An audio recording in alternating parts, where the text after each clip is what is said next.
ዓለምኔ ቤተይ ከእንታያ ይትረፉሉትካ ሰላም ክቡራትን ፍትዋትን ተኸታተልቲ ናይ ማዕድ ዩቲዩብ ቻናል ከመይ ኣለኹም? ባይ ወገን እግዚአብሔር ይመስገን ጽቡቕ ኣለኹ። ሰላም እግዚአብሔር ኣምላኽ ምስ ኩላትና ይኹን። ሎም ካብ ሓድሽ መደብ ተራኺብና ኣለና። ናይ ሎም መደብና ከዓ ያው ንኽልተ ወዳት ኣፍቂረ ንመኒኦም ክመርጽ ልትብል እያ ማለት እዩ። ያው ይኸብድ ሓቀይ ብጣዕሚ ከቢድ እዩ በእውነት። ቅድሚያ ግን ሓድሽ ንዝመጻኹም ነዚ ቤት ሳብስክራይብ እንዳገበርኩም ቤተሰብ ኩኑ ከምኡውን ነባራት ፀናሕኩም ያው እዚ ነገራት እዚ ከምዚ ዓይነት ዘጋጠመክን ሓፍትና ኣጅኹ ኢልክን ምኽርኸም ክትልግሱላ ከምኡውን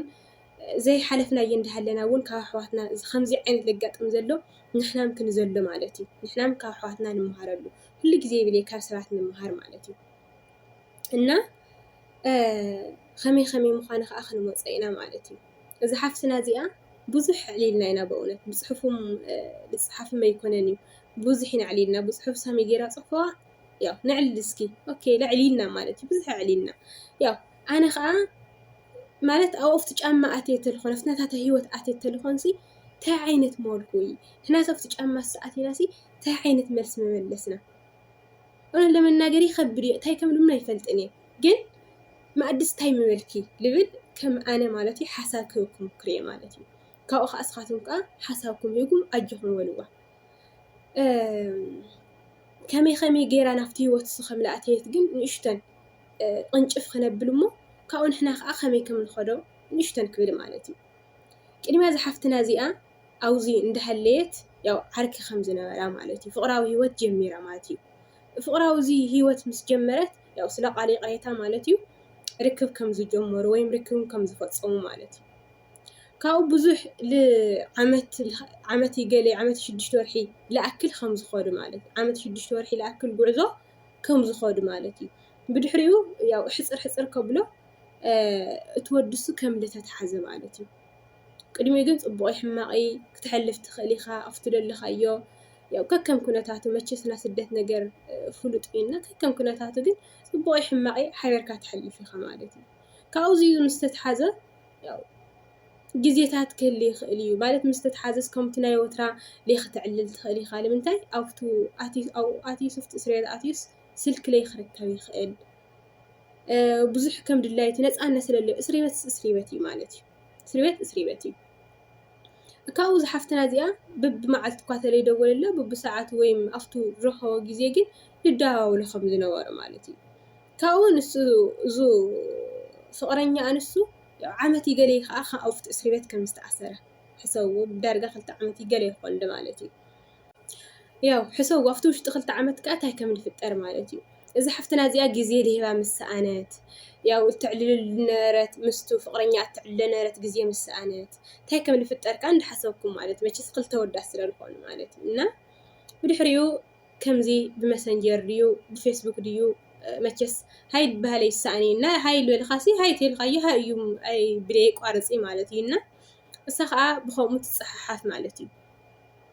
ካብኡ ዝተፀሓሓፈት ከዓ ሓደ ካፍቱ እስር ቤት ዘለዎ ወፃእላፍ መበል ካልኣይ ወዲ ንመፅእ ማለት እዩ።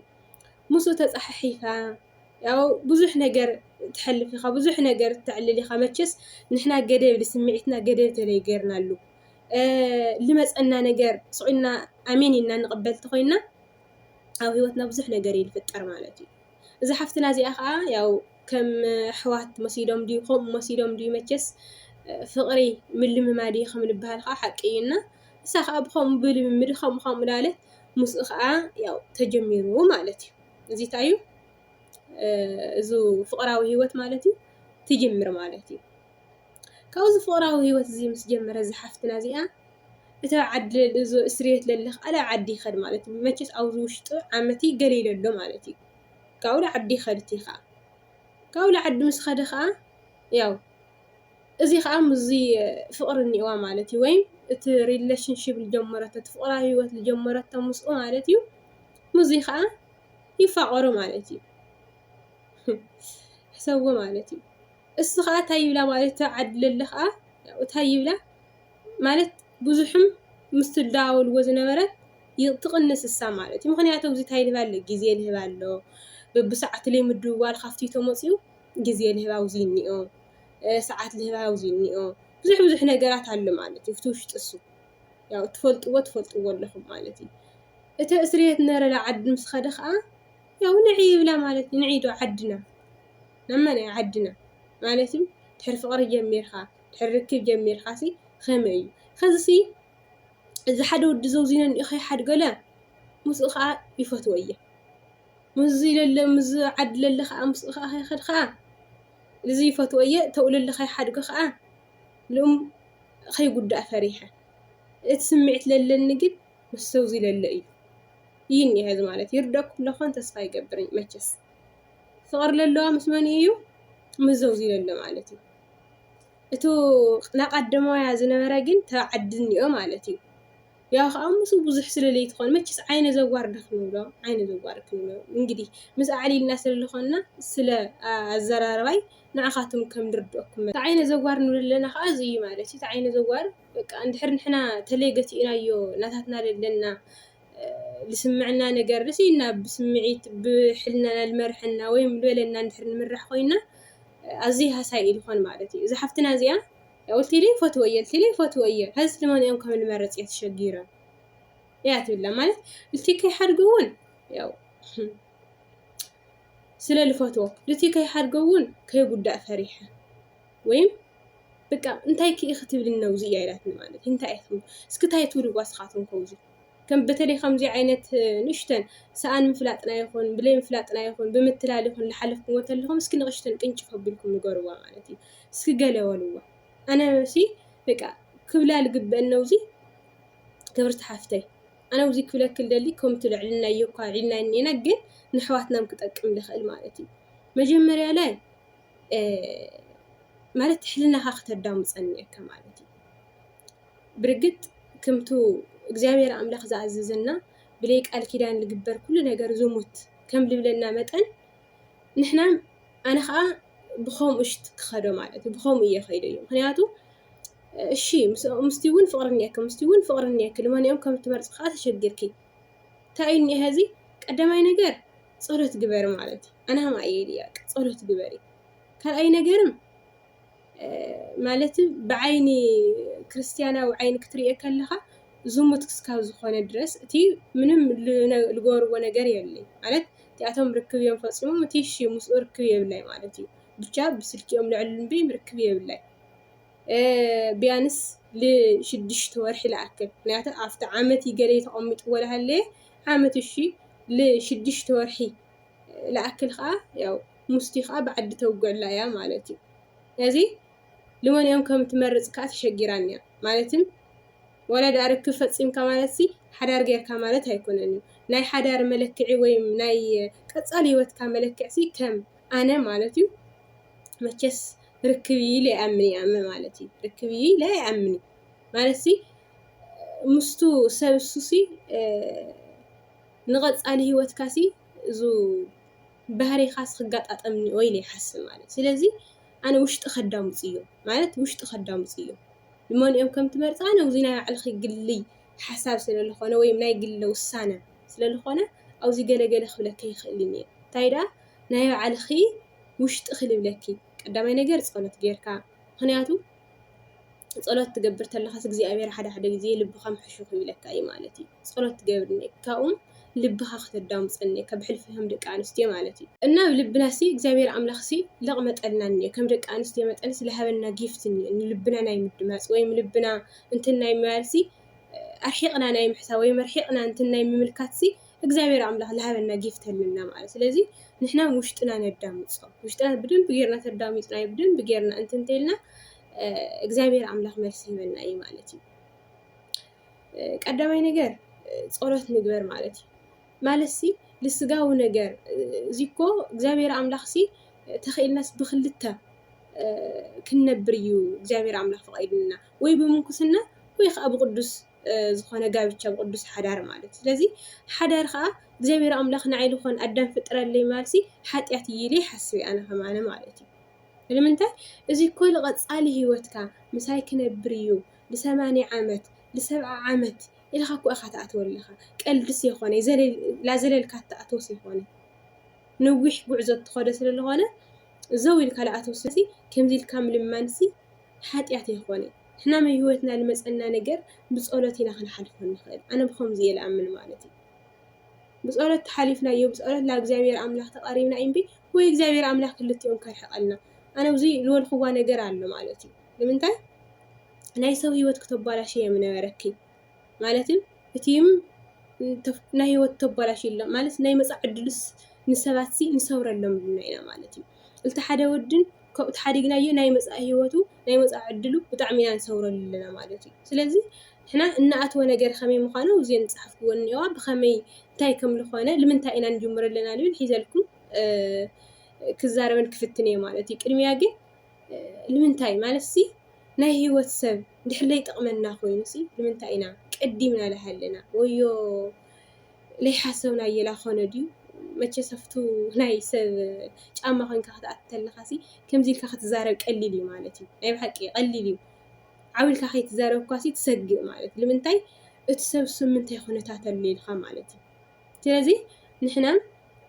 ናይ ሰብ ዕድል ናይ ሰብ ህይወት ናይ ሰብ መጻእ ዕድሉ ንሰውረሉልና ምህላውናሲ ይርድአና ኣለይ ማለት እዩ በቲ ወለ በቲ ግን ኮይኑኒ ማለት እዩ ትልኾነ ነገር ካ ያው أنا خم أنا لول خوه بقى صلاة تجبرني أكيد كون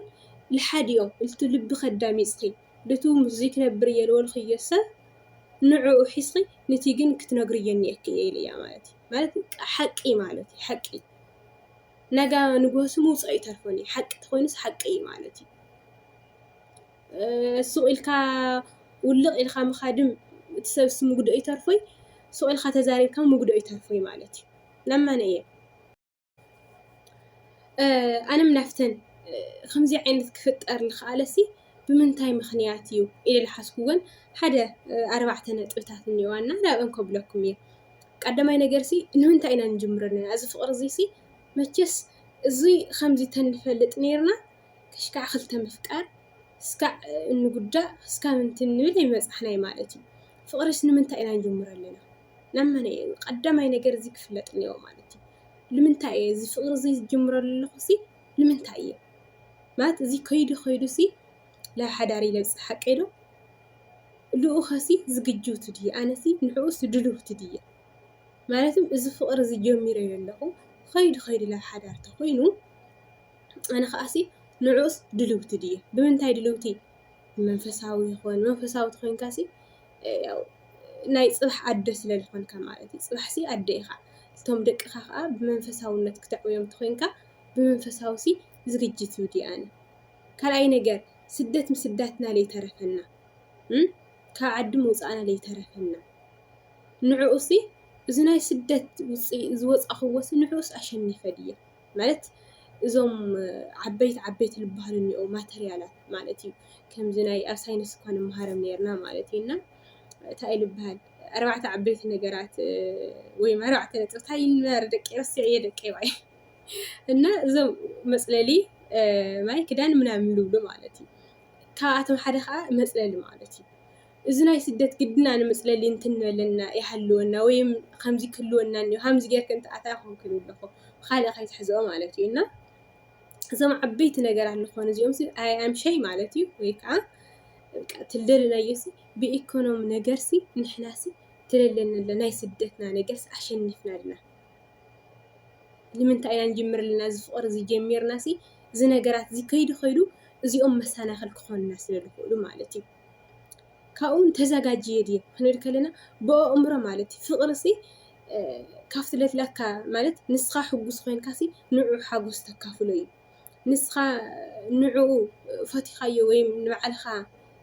ለለካ ማለት ሓደ ሰብ ስለባዕሉ ክብሪ ተሃልዩ ወይ ሰብ ክኽብር ንኽእል ሓቂ ኢሉ ንሕናሲ ንሰባት ተሪፍና እነካፍል ድና ምክንያቱ ፍቅሪ ምክፋል ስለዝኾነ ንምንታይ ኢና ንጅምር ኣለና እቲ ፍቅሪ ምክንያቱ ፍቅሪ እዚ ዘጠቃልል ስለዝኾነ ማለት እዩ እዚኦም እንድሕር ዝግጁዋት ኮይና ብኣእምሮ እንድሕር በሲልና መንፈሳውነትና ድሕና እንድሕር ኮይና ካብኡን ብኢኮኖሚ እንድሕር ድሕና ኮይና እዚ ፍቅሪ እዚ ናብ ሓዳር ከይዱ ናብ ሓዳር ስለለምርሕ ንሕና ኣብኡ ከይድና ዕውታት ኢና ንኾን ማለት እዩ ሰኣን ከምዚ ዓይነት ጌርና ብምሕሳብና እዩ ላብ ክልተ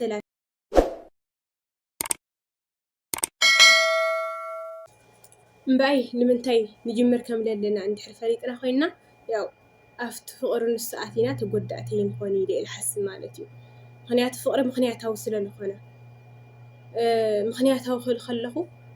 مالسي لمن تاية لبل حتى سكلني أو جدا مالتي لمن تاية مالسي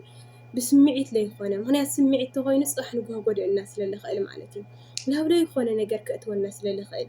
لمن تاية لبل حتى تلي وجن كل جزء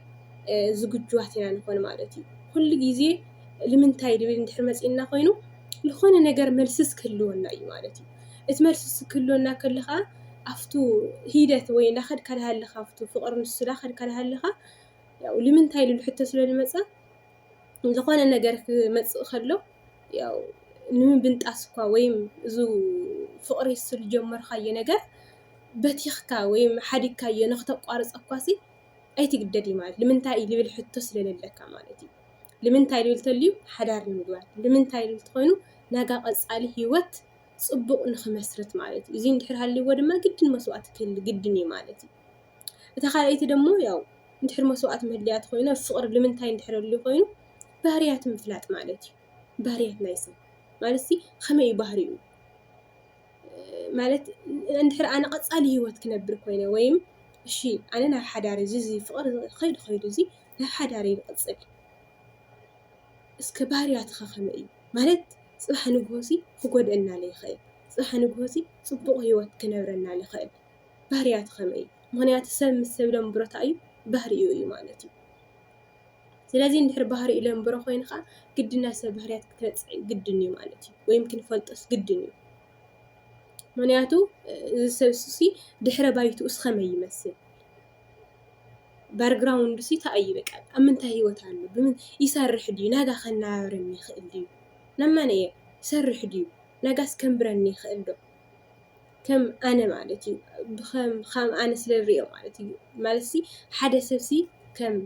ናተይ እዩ ማለት ከም ናተይ ይረኣያ ዝጠቕመኩም ውሰዱ ማለት እዩ ከም ናተይ ሲ ሓደ ወድስ ገድን ገንዘብ ክህልዎ ኣለዎ ግድን ከምዚ ክህልዎ ኣለዎ ለይኮነ ሲ ሰራሕተኛ ድዩ ማለት ሲ ጽባሕ ንግሆ ሲ ሰሪሑ ሲ ከንብረኒ ይኽእል ድዩ ንዓናስ ነቦ ደቅናስ ክኾን ይኽእል ድዩ ጽባሕ ንግሆ ሲ ናስ ናብ እግዚኣብሔር ከቕርበና ይኽእል ዶ ነማነየ ማለት ሲ ኣቦ ደቅና ክኾን ይኽእል ዶ ኢልና እዞም ሓሳብ እዚኦም ተምፂናዮ ንሕናም ጥያቄ ክንጥይቕ ኢና ማለት እዩ ማለት ብቱ ልገብሮም ብቱ ሰብ እኮ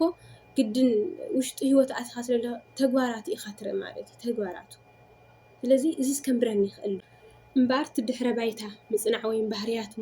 ምፍላጥ እዚ ይጠቕመና ማለት እዩ ምክንያቱ ድሕረ ባይቱ እሲ እንድሕር ልሰቲ ነይሩ ኮይኑ ወይም እንድሕር ብዙሕ ዕርክነት ለለዎ ኮይኑ ሲ ጥያቄ ንጥይቕ ኢና ማለት ሲ ብኸመይ ማለት ካባኻሲ ብኸመይ ኸይደን ለምሳሌ ክልተ ዕርክቲ ነይረና እንተይልሲ ካባኻሲ ብኸመይ ምኽንያት እየን ኸይደን ብኸመይ ምኽንያት እየን ተፈላሊኹም ኢልናስ ጥያቄ ንጥይቕ ኢና ማለት ስለዚ እቲ ድሕረ ባይታ ማለት እዩ ድሕረ ባይታ እንድሕር ዝፈሊጥና ባህርያት እንድሕር ፈሊጥና ኮይና ንሰብ መይ ንጎድን ኢና ንባዕልትና መይ ንጉዳእ ኢና ማለት እዩ ንምንታይ ለዋፀናይ ለየዋፀናይ ሲ ንርኢ ኢና ለምሳሌ እንድሕር ከምኡ ኢልና ኮይና ልትመልሲ ተመለሰና ዕጋበተ ኮይኑ ትመልሲ ልተመለሰና እንድሕር ዕጋበ ኮይንና ህይወትና ንምቕጻሊ ናይ ምቕጻሊ ኣብ ግምት ላእትና ኢና ንኸድ ማለት እዩ ጥያቄታት ዝሓተትና ኢና ንኸድ ማለት እዩ ዓይኒ ዓሚትና ንኸቲ ኮይና ግን እዚ ጥያቄታት እዚ ለይክንጥይቕ ንኽእል ኢና ድሓራይ ተጎዳእቲ ንኾን ማለት እዩ ንሰብ ምንጎድእ ንሕናም ተጎዳእቲ ንኾን ማለት እዩ ስለዚ ባህርያትና ድሕረ ባይትኡ ምጽናዕ ጽቡቕ እዩ ማለት እዩ ሳልሳይ ደሞ ያው እቲ ፍቅርሲ ዋጋን ምኽፋልሲ ማዕረ ክንደይ ኢና ዝተዘጋጀና ማለት እዩ እሺ ባህርያት ተጽኒዕና ድሕረ ባይቱ ተጽኒዕና እሺ ተቐበልና ማለት እዩ ምክንያቱ ምስታ ናይ ቆልዓ ኣንጻር እየ ልኸድ ኣለኹ ኣነ ማለት እዩ እዛ ቆልዓ እዚኣ ተቐቢላ እሺ ኣፍቂርና ተፋቒርና ኣለና ኢልና ምስ እስሪበት ምስ ኣተየ ከምዚ ዓይነት ክፍጠር ከለሲ ልቲ ፍቕሪ ማዕረ ክንደይ እዩ ዋጋ ልኸፍለሉ እዚ እንድሕር ፈሊጥና ኮይና ኢና ድሕረ ባይቱ ተጽኒዕና እሺ ብዙሕ ነገራት ልቲ ፍቕርሲ ላብ ምንታይ ልኸድሉ ላብ ምንታይ ዕላማ እዩ ልኸድሉ እንድሕር ፈሊጥና ኮይና ግድን እቲ ፍቕሪ ዋጋ ክንኸፍለሉ ኢና ማለት እዩ እቲ ፍቕርሲ ማዕረ ክንደይ ኢና ዋጋ ክንኸፍለሉ ዝግጁዋት ኮይና ምክንያቱ እስሪበት ይኹን ካልእ ይኹን ምንም ንፍቕሪ ክትኻፍለሉ ዋጋ ተኮይንካሲ لكل زوج إخات هون مالتي هنياتو مسوات تخفليها نتفقر السوسي معرخ ندقية مسوات تخفل ليلكا بزي محسابي خمزي عينك لفتر مالتي أسريت آتيسي نمس بايلن لنا مسوات مالتي خيد ناس كشا عد خيرو إحنا مسريحنا بحدا خيدنا عدنا قسكا انت نبلسي لفقر زلنا مسواتي لزي محساب مالتي نعطي مسواتي الفقر للن مسواتي تل فلت أنا رات حفتنا زيها يا مس أوجع ناس اللي خلنا تقالاتي سنع أنشتن أي ودي ليه فعلي الناس اللي خلنا نعخاتهم قل بردكم متأن مالتي كوميلا حسيبة تلتخن نيرة تفقرسو خالي فقر ويم خالي يودي المسا منهم حلفايت وي مالتي نياتو زي فقر زي انبعر التفقري للنا الرائعة ندحر كم زي خوينو مالتي مسوات المخفال محرخ ندي زقجواتنا ندحر كوينا نهيوتنا تقدأت مين هنا بتليكم دك أنستيو تلبنا أقرأ سر هنا فقرين دحرناي فقر هنا تردينا تدحر بايت هذه مصنعنا دحر صارينا مصينا خوينا دحري تقدأتين هنا نسمين قدينا مالتي تمنتاي أصارينا يوم مصينا إنا مالتي فقر دحر تحزلو يخلنا يخوينا كما أب بحري نحسبه مالتي بحري محمد استليخ إن طليقنا إنا نترف مالتي فقر لما دحر تحزلو يخلنا سيرفرنا يلوصلنا سلازي نحنا لفقر لنا واقعا مخفال لنا خمئي مالتي هنياتو أفتو قديم الولكوه بأمر نمسلني إننا بمنفساونات نمسلني إننا نحات نحقوسات خوينا نسل حقوس مكفالي ديو سلازي زيتات نجارتك فتناتات نمس جارسي زوج جوات دينا أيوه ندحر كم زي كوينا تردي إننا خوينو خالي اللي مسأ كم فتنة مالتي فتنة كويني زي خالي عارك الهاليكا بوزيسي لخالي إخمس أكخلو الشيء الكاخ تقبل لجبرك استأيو تاي زي الحسوانة سلال تفقر لي ترد إن أي مالتي تاي نت فقرسي سلال لي ترد إن تاي نت هيوت أتقبل سلال لي ترد إن هي الحس مالتي خمانة فقراو هيوت وزي وزعد زي ويم سدت كوين كا ويم خمي تريو تيلكم كم أنا مالتيو أنا لما نقدر كم منفسه متن مالتي كم منفسه يعني متن فقراو وين حنتس فقرنيا تحزني أوادو لويل تخوينو أزي كلتا حدا ودسل أو هيواتو كلتا مراج للو وي بمكسنا خنبري للو وي كأ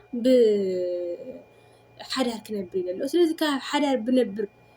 سلالي خير عاركي خلو وي كفالة قدني مالتي كم أنا مالتي كفالة قدني لمنتاي بمكسنا يخونا ينبر السبزي لمنتاي دا خمزي بحدا كنبر الخير جناخ بمنتاي بقال خيدان مالتي بسرعة بيت كريستيان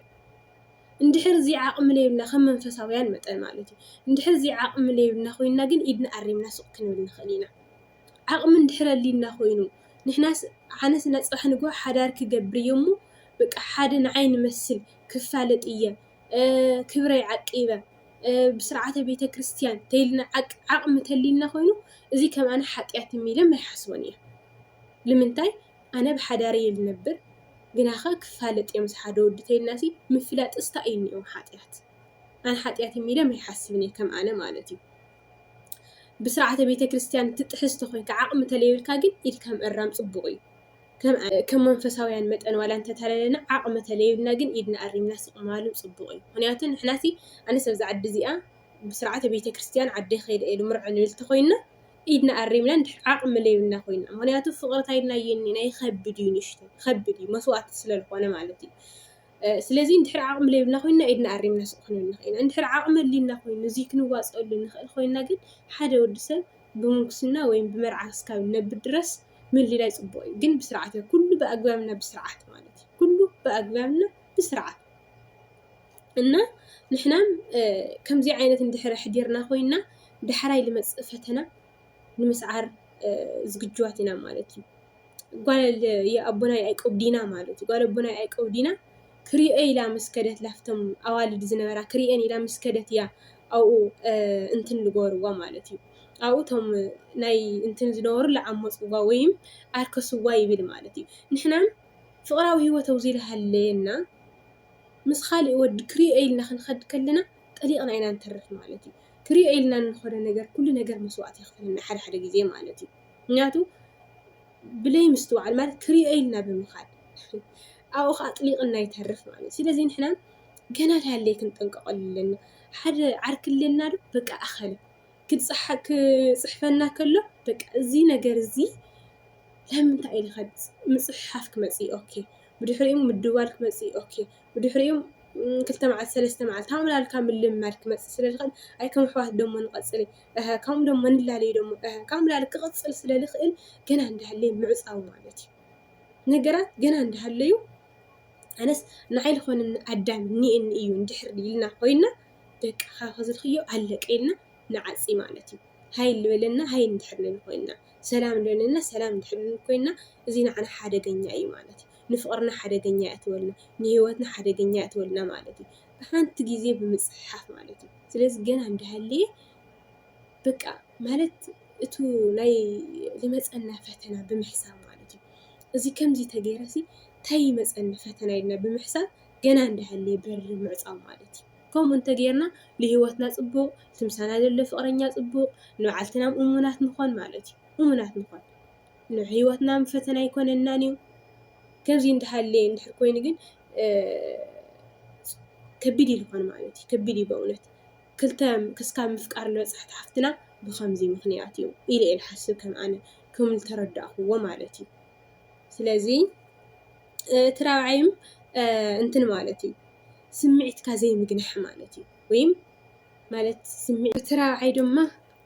እስካብ ሕዚ ድኹም ሞዚላ ሰማዕኹም ሲ ላይክ ለይገበርኩም ሳብስክራይብ ለይገበርኩም ሼርም ለይገበርኩም ሌሽ ናብ ኩሉ ክባፃሕ ሼርም ገበሩ ላይክም ገበሩ ላይክ ተገበርኩም ናብ ኩሉ ሸር ክብሎ ስለዝኽእል ማለት እዩ ትራብዓይ ድሞ ያው ሕልናኻ ወይም ስምዒትካ ዝመርሓካ ምኽታል ማለት ወይ ከዓ ስምዒትካ ዝመርሐካ ሲ ንዕኡ ሲ ኖ ምባል ወይ ከዓ ዘይምኽታል ማለት እዩ እዚ ዋና ለምፅኦ ከምዚ ዓይነት ክልተ ክነፍቅር ወይም ክልተ ምስ ብዙሓት እንትን ክብል ከም ዓይኒ ምዝዋር ዶ ንብሎ ከምኡ ክንኾን ዝገብረና ዘሎ